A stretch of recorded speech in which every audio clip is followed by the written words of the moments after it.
la liceu, are vreo 16 ani. E o fată frumușică, dar nu stă printre golani. Îmi place părul ei, auriu, buzele, ochișorii. Eu nu pot să le descriu, nu știe că o plac și nu vreau doar să bag în pat. Așa cum fac toți băieții care fac rap.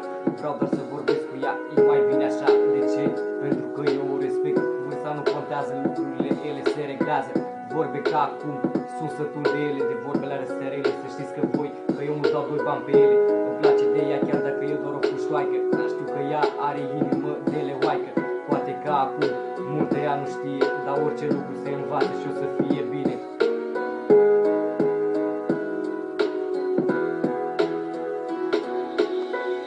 Diferența de ani, eu cred că nu contează. Atâta timp cât iubirea între noi vibrează. Nu e bine să ascultăm de vorbelele.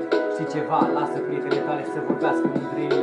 Ne vorbește lumea pe la spate, când ne văd își dau și coate. Nu le pare bine că suntem împreună, dar lasă să vorbească.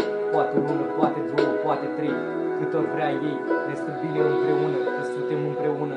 Noi doi vedem situația mai bună. O iubire adevărată se găsește odată în viață. Hai să avem grijă de ea, că dacă îngheață nu o să fie bine nici de tine, nici de mine. Așa că hai să fim fericiți doar tu și eu și voi lupta